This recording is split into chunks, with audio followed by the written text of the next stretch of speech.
Hello friends, welcome to Bamboo JDK channel. இன்னைக்கு நம்ம சேனல்ல இன்ஆர்கானிக் கெமிஸ்ட்ரியில ஒரு முக்கியமான பார்ட் கோஆர்டினேஷன் கெமிஸ்ட்ரியை பத்தி பார்க்க போறோம்.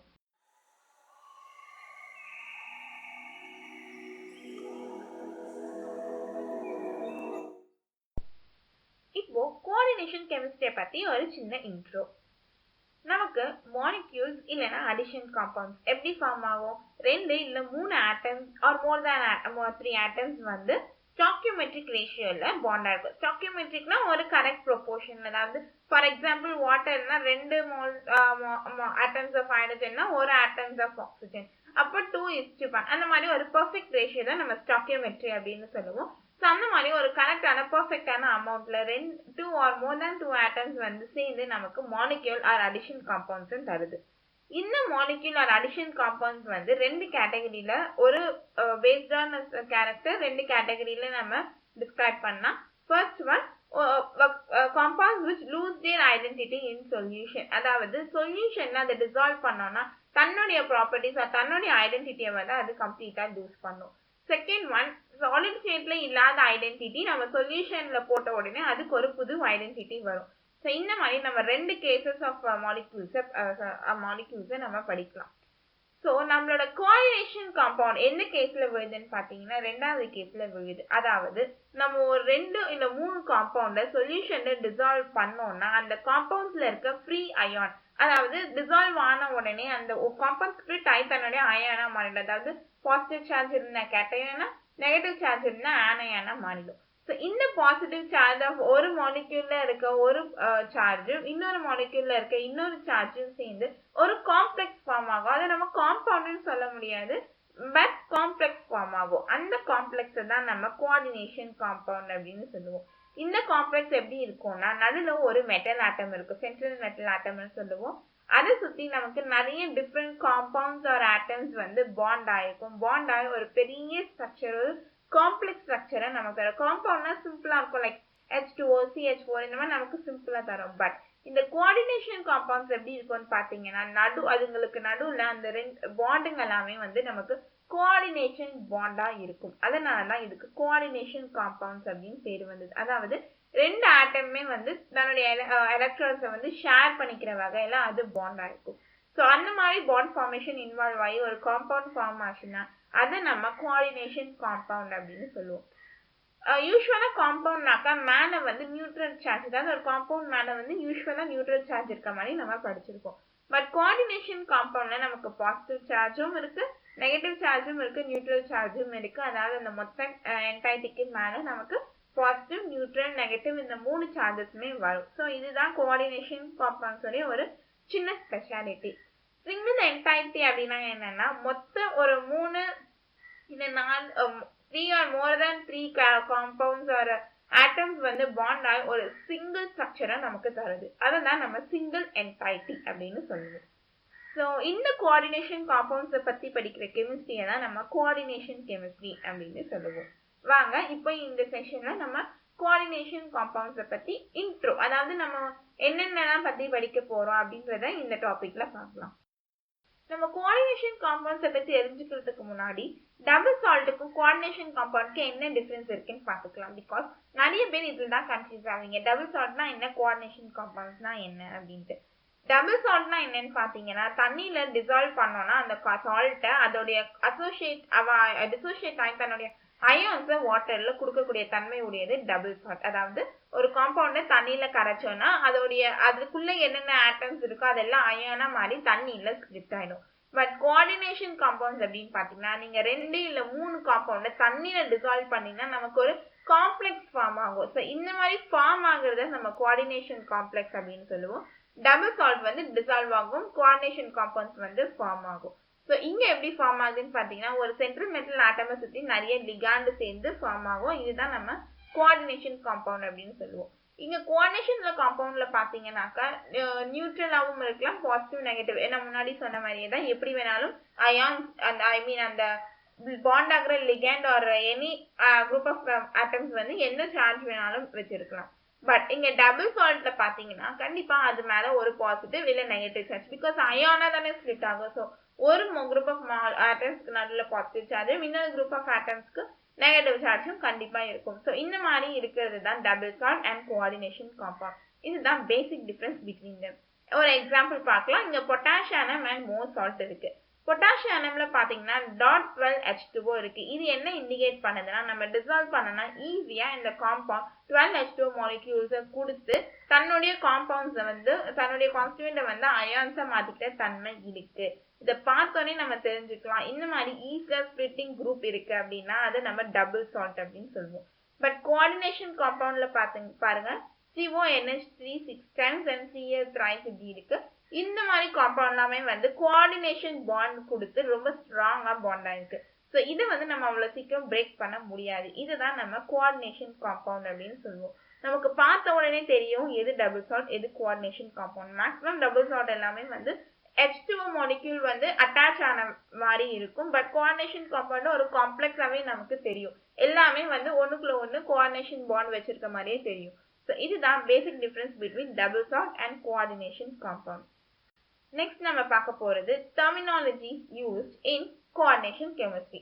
ஏதாவது ஒரு சப்ஜெக்ட் எடுத்தோம்னா அதுக்கு சில டேர்ம்ஸ் இருக்கும். அந்த லாங்குவேஜ்ல நம்ம பேசணும். நம்ம ஆர்கானிக் கெமிஸ்ட்ரியிலேயே பார்த்துருக்கோம் ஆல்கேன் ஆல்கின் அந்த மாதிரி நிறைய அதுக்கான லாங்குவேஜஸ் வந்து நிறைய இருக்கு.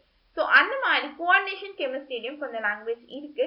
அதை பத்தி நம்ம அந்த டேர்ம்ஸ் எல்லாம் இந்த செஷன்ல டீட்டெயிலா பார்த்துட்டோம்னா ஃபோர்த் கமிங் செஷன்ல நம்ம ஈஸியா படிக்கிறதுக்கு நமக்கு நல்லா இருக்கும். ஸோ ஃபர்ஸ்ட் நம்ம என்ன பார்க்க போறோம்னா சென்ட்ரல் மெட்டல் ஆட்டம். ஒரு காம்பவுண்ட்லயே மெட்டல் ஆட்டமை சுத்தி தான் லிகாண்ட் எல்லாம் பாண்ட் ஆயிருக்கும். அந்த மெட்டல் ஆட்டம்க்கு தான் நம்ம சென்ட்ரல் மெட்டல் ஆட்டம் அப்படின்னு சொல்லுவோம். ஒரு மெட்டல் காம்ப்ளெக்ஸ்ல யூஸ்வலா கண்டிப்பா ஒரு மெட்டல் ஆட்டம் இருக்கும். அதாவது டி பிளாக் எலிமெண்ட்ஸ் வந்து கண்டிப்பா இருக்கும். ஸோ அந்த மெட்டல் ஆட்டமை தான் நம்ம சென்ட்ரல் மெட்டல் ஆட்டம்னு சொல்லுவோம். இந்த மெட்டல் ஆட்டம் சுத்தி தான் லிகாண்ட்னா என்னன்னா இந்த மெட்டல் ஆட்டம் வந்து யூஸ்வலா பாசிட்டிவ் கேரக்டர். நம்ம ஏற்கனவே சொல்லியிருக்கோம் மேக்ஸிமம் வந்து metal atom will contain positive character. So இந்த பாசிட்டிவிட்டியை அதை நியூட்ரல் பண்றதுக்காக லிகாண்ட் கிட்ட இருந்து எலக்ட்ரான்ஸ் கோஆர்டினேஷன் காம்பவுண்ட் வந்து ஃபார்ம் ஆகும். ஸோ லிகாண்ட்ஸ் எல்லாம் எப்படி அட்டாச் ஆகும்னு பாத்தீங்கன்னா ஆட்டம்ஸை கொடுக்குற மாதிரி. பட் மெட்டல் எல்லாம் அந்த ஆட்டம்ஸை வாங்குற மாதிரி பாண்டா இருக்கும். இதுதான் கோஆர்டினேஷன் பாண்ட். ஸோ இப்படி பாண்டா இருக்கிறதுனால இதுதான் நம்ம சென்ட்ரல் மெட்டல் ஆட்டம் சொல்லுவோம். எந்த ஆட்டம் இப்படி அயான்ஸ் எலக்ட்ரான்ஸ் வாங்குற மாதிரி லிகாண்ட் கூட பாண்ட் ஃபார்மேஷன்ல இன்வால்வ் ஆயிருக்கும். அந்த மெட்டலை நம்ம சென்ட்ரல் மெட்டல் ஆட்டம் அப்படின்னு சொல்லுவோம். ஸோ மெட்டல் காம்ப்ளெக்ஸஸ் வந்து பாத்தீங்கன்னா நியூட்ரலாகவும் இருக்கலாம், positively charge or negatively charge. Example பார்க்கலாம். ஃபர்ஸ்ட் ஒன் நீங்க பாத்தீங்கன்னா நிக்கல் இருக்கு Ni2+. அந்த காம்பவுண்ட்ல Ni2+னா என்னன்னா அந்த காம்பவுண்ட் மேல இருக்க சார்ஜ். நிக்கல் மேல என்ன சார்ஜ் இருக்கு சாரி அந்த பர்டிகுலர் மெட்டல் ஆட்டம் மேல என்ன சார்ஜ் இருக்கோ அந்த சார்ஜ் நம்ம 2+ அப்படின்னு சொல்லுவோம். இது அதோடைய ஆக்சிடேஷன் ஸ்டேட். ஆக்சிடேஷன் ஸ்டேட் எப்படி கண்டுபிடிக்கிறதுக்கான தனி வீடியோ இருக்கு. உங்களுக்கு வேணும்னா நீங்க அதை ரெஃபர் பண்ணி ஆக்சிடேஷன் ஸ்டேட் எப்படி கண்டுபிடிக்கிறதுன்னு பாத்துக்கோங்க. இங்க நிக்கல் டைக்ளோரோ டெட்ரா ஆக்வா இருக்கு. ஸோ இந்த இடத்துல வந்து நமக்கு நிக்கலோடைய ஆக்சிடேஷன் ஸ்டேட் வந்து +2. நெக்ஸ்ட் வந்து இருக்கிறது பாத்தீங்கன்னா கொபால்ட். இந்த nickel cobalt iron copper zinc இந்த மாதிரி இருக்கு மெட்டல் ஆட்டம்ஸ் மேக்ஸிமம் சென்ட்ரல் மெட்டலா வரும். நம்ம பார்த்த உடனே எது சென்ட்ரல் மெட்டல் ஆட்டம்னு கண்டுபிடிச்சிடுற வகையில இருக்கும். இங்க கொபால்ட் மேல இருக்க சார்ஜ் +3.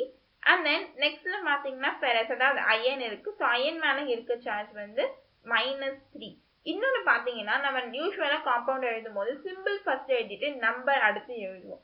பட் கோஆர்டினேஷன் கெமிஸ்ட்ரியில இங்க ஒரு சின்ன சேஞ்ச். அதாவது நம்பரை முதல்ல எழுதிட்டு அதுக்கப்புறம் தான் நம்ம சைனை போடணும். நெக்ஸ்ட் நம்ம பார்க்க போறது லிகாண்ட். லிகாண்ட்னா என்னன்னா மெட்டல் ஆட்டம் நம்ம படிச்சோம் இல்லையா, அந்த மெட்டல் ஆட்டமுடைய வேலன்ஸியை ஃபில் பண்றதுக்காக தன்னுடைய பேர் ஆஃப் எலக்ட்ரான்ல ஷேரிங்ல வந்து பாண்ட் ஃபார்மேஷன் பண்ணிருக்க காம்பவுண்டுக்கு தான் நம்ம லிகாண்ட் அப்படின்னு சொல்லுவோம். அந்த டோனார் ஆட்டம் அதாவது நம்ம டோனார் ஆட்டம்னு சொல்லுவோம். பிகாஸ் அதுதான் எலக்ட்ரான்ஸை டொனேட் பண்ணுது சென்ட்ரல் மெட்டல் ஆட்டம்க்கு. ஸோ இந்த மாலிக்யூல்ஸ் ஆர் காம்பவுண்ட்ஸை தான் நம்ம லிகாண்ட் அப்படின்னு சொல்லுவோம். லிகாண்ட்ஸ்லயே நமக்கு நிறைய வெரைட்டி இருக்கு. First one neutral ligand. அதாவது அந்த லிகாண்ட் மேல எந்த சார்ஜுமே இல்லை அப்படின்னா அதை நியூட்ரல் லிகாண்ட்னு சொல்லுவோம். Example water and ammonia. அடுத்து ஆனயானிக் லிகாண்ட். ஆனயானிக் லிகாண்ட்னா தன் மேல ஒரு பார்ஷியல் நெகட்டிவ் சார்ஜ் அதாவது ஒரு எலக்ட்ரானை வந்து அந்த எக்ஸ்ட்ரா வச்சிருக்க மாதிரி இருக்க லிகாண்ட்ஸ் எல்லாமே வந்து நம்ம ஆனயானிக் லிகாண்ட்னு சொல்லுவோம். பிகாஸ் ஆனயானா நெகட்டிவ் சார்ஜ். நெக்ஸ்ட் கேட்டையான் லிகாண்ட்னா தன் மேல ஒரு பாசிட்டிவ் சார்ஜ் அதாவது ஏற்கனவே அது எலக்ட்ரான் டெஃபிஷியன்சில இருக்கு அப்படின்னு அர்த்தம். ஸோ இது வந்து ரொம்ப ரேரா தான் அக்கர் ஆகும். பிகாஸ் லிகாண்டோட டெஃபினிஷன் என்ன, தன்னுடைய எலக்ட்ரான் பேரை டொனேட் பண்ணும். பட் இங்க கேட்டோனிக் லிகாண்ட் ஏற்கனவே அது மேல ஒரு பாசிட்டிவ் சார்ஜ் இருக்கு. ஸோ அது எலக்ட்ரான் டொனேட் பண்ண டெண்டன்சி கொஞ்சம் கம்மி தான். ஸோ இந்த மாதிரியான லிகாண்ட்ஸ் ரொம்ப ரேராக தான் வரும். பட் வராதுன்னு நம்ம சொல்ல முடியாது. பட் கேட்டயானிக் லிகாண்டும் இருக்கு. பிகாஸ் NO பிளஸ் எல்லாமே வந்து இன்னும் ஒரு எலக்ட்ரான் கொடுத்துச்சுன்னா ஸ்டேபிள் ஆகும். அந்த மாதிரி சில கேரக்டர்ஸ் ஆஃப் மாலிக்யூல்ஸும் இருக்கு. ஸோ அந்த மாதிரி மாலிக்யூல்லாம் வரும்பொழுது நமக்கு கேட்டயானிக் லிகாண்டும் வர சான்ஸ் நிறையவே இருக்கு. Next one types of ligand எதை வச்சு பார்க்குறோம்னா ஒரு காம்ப்ளெக்ஸ்ல எவ்வளோ லிகாண்ட் இருக்கு அப்படின்றத பேஸ் பண்ணி இன்னும் கொஞ்சம் டைப் டிஃபைன் பண்ணலாம். First one unidentate ligand. அதாவது அந்த மெட்டல் ஆட்டம்க்கு அந்த லிகாண்ட் வந்து ஒரே ஒரு ஆட்டம் வழியா ஒரு மாலிக்யூல்ல நிறைய ஆட்டம்ஸ் இருக்கான். அதுல ஏதாவது ஒரு ஆட்டம் டொனேட் பண்ணுது எலக்ட்ரானை வந்து அந்த ஒரு ஆட்டம் தான் அந்த லிகாண்ட்லயே டொனேட் பண்ணுது அப்படின்னா அதை நம்ம யூனிடென்டேட் லிகாண்ட் அப்படின்னு சொல்லுவோம்.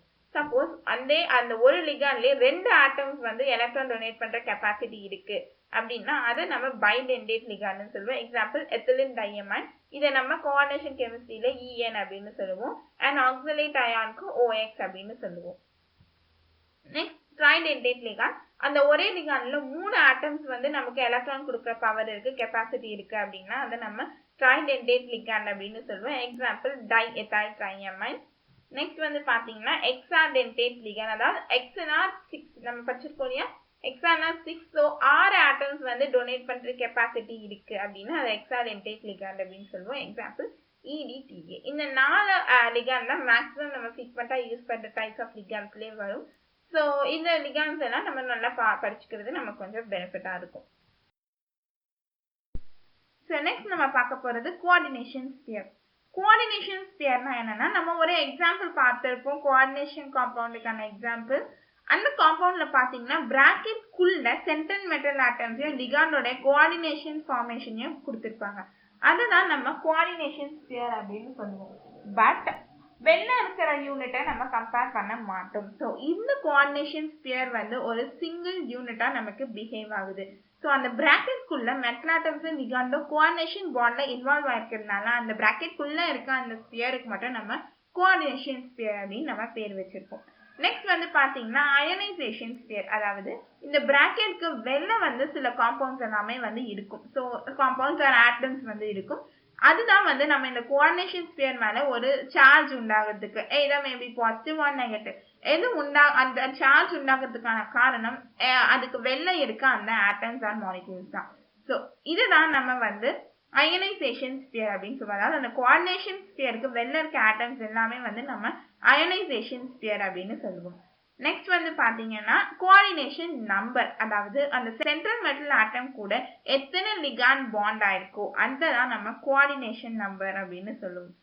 ஃபார் எக்ஸாம்பிள் எவ்வளவு நம்பர் ஆஃப் ஆட்டம்ஸ் வந்து லிகாண்ட், அதாவது அந்த லிகாண்ட்லயே வந்து நமக்கு எக்ஸாடென்டேட் பைடென்டேட் ட்ரைடென்டேட்லாம் பார்த்துருக்கோம். அதாவது அந்த ஒரு லிகாண்ட்லயே நமக்கு 2 ஆட்டம்ஸ் கொடுக்குற மாதிரி இருக்கும். ஸோ அந்த கேசஸ் எல்லாம் பாத்தீங்கன்னாக்கா நமக்கு 2 ஃபார் எக்ஸாம்பிள் EN அப்படின்லாம் நம்ம போடுறோம்னா நமக்கு வந்து 2 இது கொடுக்குற மாதிரி இருக்கும். ஸோ அந்த இடத்துல நம்ம அந்த 2 நம்பரை சேர்த்து எடுக்கணும். வெறும் EN 1 தான் இருக்குன்னு சொல்லிட்டு 1 நம்ம கோஆர்டினேஷன் நம்பர் எழுதக்கூடாது. EN 2 ஆட்டம்ஸ் இருக்கு, 2 குரூப் ஆஃப் காம்பவுண்ட் வந்து பாண்டா இருக்கு அப்படின்னா நம்ம 2 எடுத்து கோஆர்டினேஷன் நம்பரை கால்குலேட் பண்ணணும். ஸோ கோஆர்டினேஷன் நம்பரை கால்குலேட் பண்றதுக்கான ஒரு எக்ஸாம்பிளும் உங்களுக்கு நான் தரேன் பாருங்க. இங்க கோஆர்டினேஷன் ஸ்பியர் என்னன்னு பாத்தீங்கன்னா பிராக்கெட்டுக்கு நடுவுல இருக்கு. அதாவது CO தான் சென்ட்ரல் மெட்டல் ஆட்டம், அதாவது சென்ட்ரல் அயான், அதோட சார்ஜ் வந்து Cu2+ அப்படின்னு டினோட் பண்ணிருக்கோம். அடுத்து இருக்கிறது பாத்தீங்கன்னா Cl2 chlorine molecules and NH3. இது எல்லாமே வந்து நமக்கு லிகாண்டா நமக்கு ஃபார்ம் ஆயிருக்கு. அதாவது குளோரினும் அந்த அமோனியாவும் நமக்கு கோபால்ட் கூட கோஆர்டினேஷன் காம்பவுண்ட்ல இன்வால்வ் ஆயிட்டு நமக்கு அந்த பிராக்கெட்குள்ள இருக்கு. ஸோ கோஆர்டினேஷன் காம்பவுண்ட் பாண்ட் எங்கெங்கெல்லாம் இன்வால்வ் ஆயிருக்கும் அது வரலும் நம்ம கோஆர்டினேஷன் ஸ்பியரை கவர் பண்ணுவோம். நெக்ஸ்ட் வந்து பாத்தீங்கன்னா கோஆர்டினேஷன் நம்பரை நம்ம சொல்லணும். Cl2 இங்க வந்து NH3 கிட்ட 4 ஆட்டம்ஸ் இருக்கு அண்ட் Cl கிட்ட 2 ஆட்டம்ஸ் பாண்ட் ஆயிருக்கு. ஸோ டோட்டலா கோஆர்டினேஷன் நம்பர் வந்து நமக்கு 6, சாரி இங்க 4ன்னு இருக்கு, பட் ஆக்சுவலி இது 6. NH3 4 plus Cl2 இது ரெண்டுத்தையும் சேர்த்தோம்னா நம்ம கோஆர்டினேஷன் நம்பர் வந்து நமக்கு 6 கிடைக்கும். ஸோ கோபால்ட்டோட கோஆர்டினேஷன் நம்பர் வந்து 6. நெக்ஸ்ட் வந்து பாத்தீங்கன்னா Cl மைனஸ், அதாவது அந்த பிராக்கெட்டுக்கு வெளில நமக்கு Cl இருக்கு. இந்த Cl மேல ஒரு நெகட்டிவ் சார்ஜ் இருக்கு. அந்த சார்ஜுக்கு ஸ்ட்ரெயிட் ஆப்போசிட்டான சார்ஜ் நமக்கு கோஆர்டினேஷன் ஸ்பியர் மேல இருக்கு. ஸோ ஸோ நம்ம ஸ்பியர் மேல வச்சிருக்க அந்த சார்ஜுக்கான காரணம் இந்த Cn மைனஸ். ஸோ இதுதான் நம்ம அயனைசபிள் ஆனியான். இந்த CS மட்டும் நம்ம சொல்றது வந்து அயனைசேஷன் ஸ்பியர். அண்ட் மேல இருக்கு இல்லையா அந்த சார்ஜ், இதுதான் நம்ம கோஆர்டினேஷன் என்டைட்டியோட சார்ஜ். அதாவது நம்ம கேட்டயானிக் கோஆர்டினேஷன் ஸ்பியரா இல்ல ஆனியானிக் கோஆர்டினேஷன் ஸ்பியரா அப்படின்றத கண்டுபிடிக்கிறதுக்கான இது. இப்ப நமக்கு பாசிட்டிவ் இருக்கிறதுனால நமது வந்து கேட்டயானிக் காம்ப்ளெக்ஸ். அதே நெகட்டிவ் சார்ஜ் மேல இருந்துச்சுன்னா அதை நம்ம ஆனியானிக் காம்ப்ளெக்ஸ் அப்படின்னு சொல்லுவோம். ஸோ கோஆர்டினேஷன் நம்பர் மட்டும் இங்க கரெக்ட் பண்ணிக்கோங்க ஃப்ரெண்ட்ஸ். அதாவது நம்பர் வந்து 604. அவ்வளவுதான். கோஆர்டினேஷன் ஸ்பியர் பார்த்து ionization sphere and coordination number. Next நம்ம பார்க்க போறது என்னன்னு பாத்தீங்கன்னா ஆக்சிடேஷன் நம்பர். ஸோ இதுதான் நம்ம கண்டுபிடிக்கிறதுக்கு கொஞ்சம் கஷ்டமா இருக்குன்னு நான் நினைக்கிறேன். ஸோ இதை பத்தியான டீடைல்டு எக்ஸ்பிளனேஷன் உடைய ஒரு இன்னொரு வீடியோ உங்களுக்கு இருக்கு, நீங்க அதை ரெஃபர் பண்ணிக்கோங்க. பட் இல்ல எனக்கு ஒரு சின்ன ரீகேப் போதுன்றவங்க இந்த செஷனையும் நீங்க யூஸ் பண்ணிக்கலாம். ஆக்சிடேஷன் நம்பர் அப்படின்னா என்னன்னா சென்ட்ரல் ஆட்டமை சுத்தி இருக்க எல்லா லிகாண்டையும் நம்ம எடுத்துட்டோம் அப்படின்னு வச்சுக்கலாம். ஒரு கோஆர்டினேஷன் ஸ்பியர்ல சென்ட்ரல் ஆட்டம் இருக்கு, அதை சுத்தி எல்லா ஆட்டம்ஸ் எல்லாத்தையுமே எடுத்துட்டோம். அப்படி எடுத்துட்டோம்னா அந்த மெட்டல் ஆட்டம் மேல நமக்கு ஒரு சார்ஜ் இருக்கும். அந்த சார்ஜ் தான் நம்ம ஆக்சிடேஷன் நம்பர் அப்படின்னு சொல்லுவோம். Oxidation number of the metal atom. இது எப்படி நம்ம கண்டுபிடிக்கிறது அப்படின்னு ஒரு சின்ன எக்ஸாம்பிள் பார்க்கலாம். இங்க வந்து ஒரு காம்ப்ளெக்ஸ் இருக்கு, cobalt NCS and NH3 5 times SO3. இங்க வந்து Cn தானே இருக்கணும், ஏன் NCS இருக்கு அப்படின்னு பாத்தீங்கன்னாக்கா நைட்ரஜன் வந்து பாண்ட்ல இன்வால்வ் ஆயிருக்கு. Cn மைனஸ்ல வந்து யூஸ்வலா கார்பன் இன்வால்வ் ஆகும் கோஆர்டினேஷன் பாண்ட் கூட. இங்க NCS இருக்குன்னா நைட்ரஜன் இன்வால்வ் ஆயிருக்கு. ஸோ ரெண்டு ஆட்டம்ஸ் வந்து நமக்கு அயான் கொடுக்குற கெப்பாசிட்டி, அதாவது சியும் கொடுக்கலாம் N கொடுக்கலாம். ஸோ இது வந்து பைடென்டேட் லிகாண்ட். அண்ட் NH3 வந்து நியூட்ரல் ஆட்டம், ஸோ வந்து 0 சார்ஜ் மேல இருக்கு. அண்ட் SO3 வந்து நமக்கு வெளில இருக்கு, அயனைசேஷன் இருக்கு. ஸோ அது கொடுக்குற சார்ஜ் தான் நமக்கு ஆப்போசிட். அது மேல என்ன சார்ஜ் இருக்கோ அதுக்கு ஆப்போசிட் அண்ட் ஈக்குவல் சார்ஜ் நம்ம கோஆர்டினேஷன் ஸ்பியர்ல இருக்கும். ஸோ அந்த SO3 வெளில தள்ளிட்டு SO3 மேல பாசிட்டிவ் நெகட்டிவ் சார்ஜ், அதாவது -2 சார்ஜ் இருக்கும் SO3 மேல. நல்லா ஞாபகம் வச்சுக்கோங்க. ஸோ SO3 மேல -2 சார்ஜ் இருக்கிறதுனால இந்த கோஆர்டினேஷன் ஸ்பியர் மேல இருக்க சார்ஜ் வந்து +2. ஸோ இப்போ இந்த SO3 மாலிக்யூல அப்படியே தூக்கிடுங்க. கோஆர்டினேஷன் ஸ்பியருக்குள்ள இருக்க காம்பவுண்டு கூடிய சார்ஜ் ஆட் பண்ணீங்கன்னா அந்த ஸ்பியருக்கு மேல என்ன சார்ஜ் இருக்கோ அதுக்கான வேல்யூ நமக்கு கிடைக்கும். ஸோ கோஆர்டினேஷன் ஸ்பியருக்கு மேல என்ன சார்ஜ் இருக்கு +2. பிகாஸ் SO3 மேல -2 இருக்கிறதுனால அதுக்கு ஆப்போசிட் சார்ஜ் +2 இந்த கோஆர்டினேஷன் ஸ்பியர் மேல இருக்கு. ஸோ அதை நம்ம RHS சைட்ல +2ன்னு வச்சுக்கலாம். நமக்கு கோபால்ட்டோட ஆக்சிடேஷன் நம்பர் தான் வேணும். ஸோ அதை Xன்னு வச்சுக்கலாம். NCS உடைய சார்ஜ் வந்து -1, Cn சார்ஜ் -1, அதே தான் NCS ஓட சார்ஜ் -1. பிளஸ் எத்தனை மாலிக்யூல்ஸ் ஆஃப் அமோனியா இருக்கு, 5 மாலிக்யூல்ஸ். 5 into நியூட்ரல் மாலிக்யூல்ன்றதுனால அது மேல இருக்கு ஆக்சிடேஷன் ஸ்டேட் வந்து 0. So 5 into 0 equal to 2. இது நம்ம சிம்பிளிஃபை பண்ணோம்னா +2 + 1 equal to +3. அதாவது கோபால்ட் மேல இருக்க ஆக்சிடேஷன் ஸ்டேட் என்ன, CO+3. எப்படி கால்குலேட் பண்ணணும்னு புரிஞ்சுதா? நமக்கு ஃபர்ஸ்ட் அயனைசேஷன் ஸ்பியர் மேல என்ன சார்ஜ் இருக்குன்னு பார்த்துட்டு அதுக்கு ஆப்போசிட் சார்ஜ் கோஆர்டினேஷன் ஸ்பியர் மேல கொடுத்துட்டு அந்த அயனைசேஷன் ஸ்பியரை அப்படியே தூக்கிடலாம். ஸோ ரைட் ஹேண்ட் சைட்ல நமக்கு என்ன சார்ஜ் இருக்கோ, டோட்டல் சார்ஜ் இந்த ஸ்பியர் மேல கோஆர்டினேஷன் ஸ்பியர் மேல என்ன சார்ஜ் இருக்கோ அதை நம்ம ரைட் ஹேண்ட் சைட்ல எழுதிட்டு லெஃப்ட் ஹேண்ட் சைட்ல இண்டிவிஜுவல் ஆட்டம்ஸோட சார்ஜை ஆட் பண்ணணும். அப்படி ஆட் பண்ணனா நமக்கு மெட்டல் ஆட்டம்க்கு மட்டும் Xன்னு வச்சுக்கலாம். அதை தவிர்த்து மீதி இருக்க எல்லாத்தையும் சிம்பிளிஃபை பண்ணோம்னா நமக்கு மெட்டல் ஆட்டம் மேல இருக்க சார்ஜ் என்னன்னு தெரிஞ்சிடும். இதுதான் நம்ம ஆக்சிடேஷன் ஸ்டேட் நம்பர் கண்டுபிடிக்கிறதுக்கான அல்காரிதம். இன்னொரு எக்ஸாம்பிள் நம்ம பார்க்கலாம். இங்கேயும் அதே மெட்டல் ஆட்டம் கோபால்ட் தான் இருக்கு. நம்ம நினைக்கலாம் கோபால்ட்னாலே +3 அப்படின்னு கிடையாது. அது வந்து எந்த காம்பவுண்ட்ஸ் கூட பாண்டா இருக்கும் அதை பொறுத்துதான் அதோடைய ஆக்சிடேஷன் ஸ்டேட் வந்து இருக்கும். ஸோ நெக்ஸ்ட் எக்ஸாம்பிள் பாருங்க. அதே கோபால்ட்டுக்கான வேல்யூ +4 இருக்கு. முன்னாடி +3 இருந்தது, இங்க +4 இருக்கு. எப்படின்னு பார்க்கலாம். கோபால்ட்டோட ஆக்சிடேஷன் ஸ்டேட்டை நம்ம Xன்னு வச்சுக்கலாம். பிளஸ் அமோனியா வந்து 4 மாலிக்யூல்ஸ் இருக்கு. 4 into அமோனியாவோட சார்ஜ் வந்து 0. ஸோ 0 பிளஸ் 2 குளோரின் மாலிக்யூல்ஸ் இருக்கு. 2 into குளோரின் மேல இருக்க சார்ஜ் வந்து -1. So 2 into -1 equal to +2. அது சேம் SO3க்கும் SO4க்கும் மேல இருக்க சார்ஜ் வந்து -2. ஸோ அதை அப்படியே தூக்கணும்னா கோஆர்டினேஷன் ஸ்பியர் மேல இருக்கிறது +2. ஸோ RHS சைட்ல நமக்கு +2 எழுதிடலாம். So x plus 4 zeros are 0 plus 2 into -1 x minus 2 ஆயிடும். So equal to 2. So இந்த -2 RHS side போயிடுச்சுன்னா நமக்கு x is equal to 4. So cobalt மேலே இருக்க ஆக்சிடேஷன் ஸ்டேட் என்னன்னு பார்த்தீங்கன்னா +4. ஸோ இந்த வகையில் நம்ம ஆக்சிடேஷன் நம்பரை வந்து கண்டுபிடிக்கலாம். நான் வந்து இங்கே வெறும் மெட்டல் ஆட்டம்க்கு எப்படி கண்டுபிடிக்கணும்னு சொல்லியிருக்கேன். நீங்கள் வந்து எல்லா ஆட்டம்ஸ்க்கு மேலேயும் எவ்வளோ சார்ஜ் இருக்குது அதை பற்றி இன்னும் டீட்டெயில்டாக கண்டுபிடிக்கணும் அப்படின்னு பார்த்தீங்கன்னா நீங்கள் ஆக்சிடேஷன் ஸ்டேட்ன்ற ஒரு வீடியோவை ரெஃபர் பண்ணுங்கள். அப்போ உங்களுக்கு தெரியும் எப்படி நம்ம குளோரின்னா -1 சொல்கிறாங்க, எப்படி H2O னா 0 சொல்கிறாங்க, அதெல்லாம் நம்ம அங்கே டீட்டெயில்டாக பேசியிருப்போம். உங்களுக்கு வேணும்னா நீங்கள் அதை ரெஃபர் பண்ணி. ஸோ நெக்ஸ்ட் நம்ம பார்க்க போகிறது லிகாண்ட், செல்லேட்டிங் லிகாண்டை பற்றி. இது வந்து லிகாண்டுக்கான ஒரு டைப். பட் இது லிகாண்ட்ல நிறைய டைப் இருக்கு. பட் நம்ம மேக்ஸிமம் யூஸ் பண்ற ஒரு டைப் ஆஃப் லிகாண்ட் வந்து இந்த செல்லேட்டிங் லிகாண்ட். ஸோ இதை நம்ம கொஞ்சம் படிச்சுக்கலாம்.